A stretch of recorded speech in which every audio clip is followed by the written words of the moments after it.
Hello everyone, welcome to our YouTube channel Educated Cherry. Namaste friends, welcome to our YouTube channel Educated Jerry. In this video we talk about the Big Bang Theory.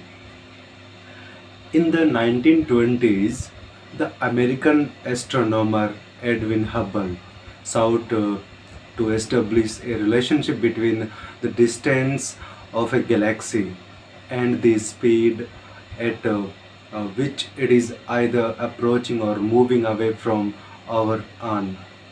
The speed of a galaxy can be clocked with a relative ease, but the distance requires a whole chain of tasks that makes it laborious and relatively imprecise work.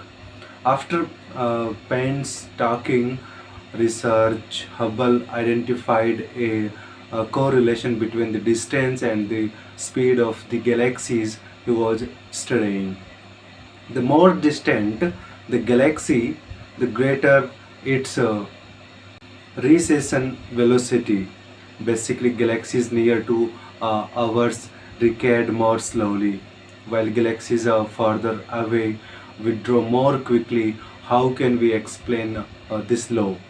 At first, one might be tempted to think that this restores to the center of the universe, that ours is a privileged position after all. All the other galaxies are now here and for some reason are moving away from us. This explanation is of course hardly Copernican. At this stage in the game, no one actually believed anymore in the cosmic centrality of mankind. So there had to be another explanation. This other explanation can be easily understood if we make a two-dimensional analogy for the universe. We tend to think of our universe in terms of three-dimensional space. We can walk forwards, sideways, and even jump up and down. To these, we can add a further dimension, time. These four dimensions constitute the space-time universe in which we live. But we could imagine other universes. From a mathematical perspective, we can, for example, imagine various two-dimensional universes. The surface of a ball is a two-dimensional entity. As in the surface of a table, imagine the surface of a child's balloon as a two-dimensional universe. We can draw two-dimensional galaxies of that surface populated by two-dimensional ants. Some of these ants might be astronomers whose task it is to observe the other galaxies and measure their distances and speeds. Let's imagine for an instant that someone blows into the balloon and makes it expand. What will the astronomer ant see? Basically, he will see that the galaxies closest to him recede slowly while those more distant shuttle away as at a faster speed. This ant will have discovered Hubble's law.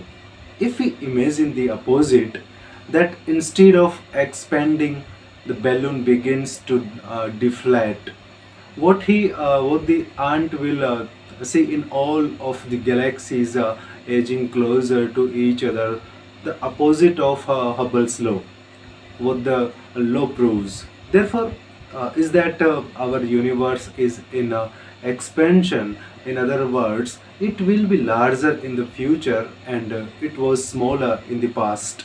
The further back in the past, the smaller the universe. If we follow the logic through, we can imagine a balloon so small that it shrinks to a mere. From this initial pinhead, we need to stretch the imagination to arrive at the idea that the universe started with an explosion. The so-called Big Bang, and that it has been expanding ever since. As Hubble's law confirms, so how long ago did this happen? The most recent estimates put the Big Bang at 3.7 billion years ago. Indeed, theoretical work from 1927 by the Belgian abbot Georges Lemaitre shows that Albert Einstein's general theory of relativity is actually compatible with the recursion of the nebula. And he was the first to suggest that the universe had originated from an explosion from a primeval atom. One question that may spring to mind is to which corner of space we should be looking in order to see where this explosion occurred. If the universe is expanding, what is the expanding in? Well, in our balloon model, a two-dimensional universe, the Big Bang occurred at the center of the balloon, not on its surface. Space is the surface. The interior is the past, and the exterior the future. The center is the origin of time. So the explosion did not occur in space, but the beginning of time, and space itself is the product of this temporal singularity. This simple example shows us how the two-dimensional model is an initiative but reliable illustration of the fundamental issues of cosmology. Adding a third dimension is just a question of mathematical skill. Let's return to the notion that to look for into the distance is to look back into time. Could we actually see the universe evolve? The idea seems interesting. The deeper we look into a space, but the younger the universe we encounter. Could we then observe the moment the galaxies were born? Yes, if we had the technology, we need is instruments that allow us to look back through 12 billion light years of space. The technology is already available in the never larger telescopes. These instruments can enable us to see when, how, and why the galaxies were born. And this is one of the most thrilling areas of contemporary science. Another question that naturally arises is when was time zero, and what was there before it? The theory of relativity deduced that the density at time zero must have been infinite.